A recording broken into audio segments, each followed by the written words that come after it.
Big boss വീട്ടിൽ ലാലേട്ടൻ എത്തുന്ന weekend എപ്പിസോഡുകൾക്കായിട്ടാണ് പ്രേക്ഷകർ ഏറെ ആകാംക്ഷയോടെ കാത്തിരിക്കുന്നത്. ആരായിരിക്കും ഇന്ന് പുറത്തു പോകുന്ന മത്സരാർത്ഥി എന്നറിയാൻ പ്രേക്ഷകർക്ക് എന്നും ആകാംക്ഷയാണ്. പലരും പ്രവചനങ്ങളെല്ലാം നടത്തിയിട്ടുണ്ടായിരുന്നു. എന്നാൽ ഇന്നത്തെ വാരാന്ത്യ എപ്പിസോഡിൽ വേദലക്ഷ്മി പുറത്തേക്കെന്നാണ് ഇപ്പോൾ വരുന്ന റിപ്പോർട്ട്സ്. വൈൽഡ് കാർഡായിട്ടാണ് ലക്ഷ്മി ബിഗ് ബോസ് ഹൗസിലേക്ക് എത്തുന്നത്. വേദലക്ഷ്മിയുടെ ബിഗ് ബോസ് യാത്ര അവസാനിക്കുന്നു. ഇന്ന് വീക്കെൻഡ് എപ്പിസോഡിൽ ലക്ഷ്മി പുറത്തു പോകും എന്നാണ് സമൂഹ മാധ്യമങ്ങളിൽ വരുന്ന അഭ്യൂഹങ്ങൾ. വൈൽഡ് കാർഡായി ബിഗ് ബോസ് ഹൗസിലെത്തിയ താരമാണ് വേദലക്ഷ്മി. വേദലക്ഷ്മി പുറത്തു പോയാൽ സാബുമാൻ മാത്രമാകും വൈൽഡ് കാർഡുകളിൽ ബാക്കിയുള്ള മത്സരാർത്ഥി ഉണ്ടാവുക. വേദലക്ഷ്മിയോടൊപ്പം ആര്യൻ, നെവിൻ, അക്ബർ, ഷാനവാസ്, നൂറ എന്നിവരാണ് ഈ ആഴ്ച നോമിനേഷനിൽ ഉൾപ്പെട്ടിരിക്കുന്നത്. മുൻ ആഴ്ചകളിലൊക്കെ ലക്ഷ്മി നോമിനേഷനിൽ ഉണ്ടായിരുന്നെങ്കിലും പുറത്തായിരുന്നില്ല.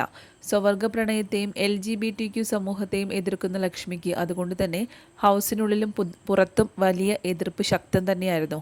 എതിർപ്പ് പോലെ തന്നെ പുറത്ത് ലക്ഷ്മിക്ക് അതിനുശേഷം പിന്തുണയും ഉണ്ടായി എന്നുള്ളതാണ് സത്യം. ആദിലയും നൂറയും അധിക്ഷേപിച്ച് സംസാരിച്ച വേദലക്ഷ്മിയുടെ പരാമർശം വലിയ വിവാദങ്ങൾക്ക് ഇടയാക്കുകയും ചെയ്തിരുന്നു. വീക്ക്ലി ടാസ്കിന് ശേഷം അക്ബറുമായി തർക്കിക്കുന്നതിനിടെ ലക്ഷ്മി ഇരുവരെയും അധിക്ഷേപിച്ച് സംസാരിക്കുകയായിരുന്നു. ആദിലയ്ക്കും നൂറയ്ക്കും സമൂഹത്തിൽ ഇറങ്ങി ജീവിക്കാൻ പറ്റില്ലെന്നായിരുന്നു ലക്ഷ്മിയുടെ പരാമർശം.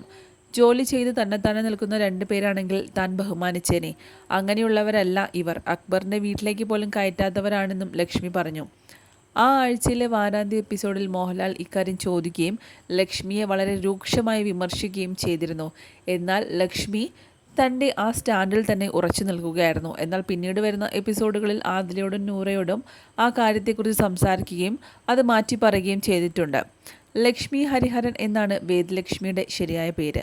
ആർക്കിടെക്റ്റായി ജോലി ചെയ്ത ലക്ഷ്മി കുറച്ചുകാലം മാർക്കറ്റിംഗ് പ്രൊഫഷണലായും പ്രവർത്തിച്ചു. ലക്ഷ്മിയുടെ എവിക്ഷനോടൊപ്പം തന്നെ കഴിഞ്ഞ വീക്ക്ലി ടാസ്കായ പാവകളിയിൽ തൻ്റെ പാവ മോഷ്ടിക്കപ്പെട്ടതോടെ അക്ബർ റാങ്കിങ്ങിൽ വളരെ പിന്നോക്കം പോയിരുന്നു.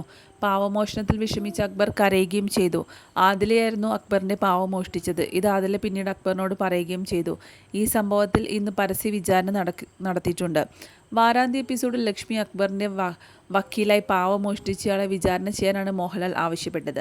നെവിനോട് സത്യത്തിൽ എത്രയെണ്ണം എടുത്തു എന്ന് ലക്ഷ്മി ചോദിക്കുമ്പോൾ, നിങ്ങളെ വിശ്വസിച്ച് വരുന്ന ഒരു പ്രതിക്ക് കഴുമരം വാങ്ങിച്ചു കൊടുക്കുന്ന നിങ്ങളെപ്പോലെയുള്ള ഒരു സ്ത്രീയുടെ മുൻപിൽ എനിക്ക് സത്യം വെളിപ്പെടുത്തേണ്ട ആവശ്യമില്ല എന്ന് നെവിൻ മറുപടി നൽകുന്നു. പിന്നീട് പാവകൾ അടിച്ചുമാറ്റി എന്ന് തന്നോട് വന്ന് പറഞ്ഞു എന്ന് ആര്യൻ പറയുന്നു. നൂറയും ഇത് ആവർത്തിക്കുന്നുണ്ട്.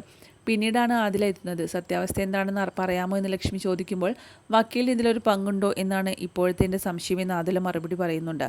അക്ബറിന് എന്തെങ്കിലും പറയാനുണ്ടോ എന്ന മോഹൻലാലിൻ്റെ ചോദ്യത്തിന് മൊത്തം ആ ഗെയിമിനെ തന്നെ ഇല്ലാതാക്കാനുള്ളൊരു മൂവായിട്ടാണ് തനിക്ക് ഫീൽ ചെയ്തതെന്ന് അക്ബർ മറുപടി നൽകുന്നതായിട്ടും കാണാൻ സാധിക്കും.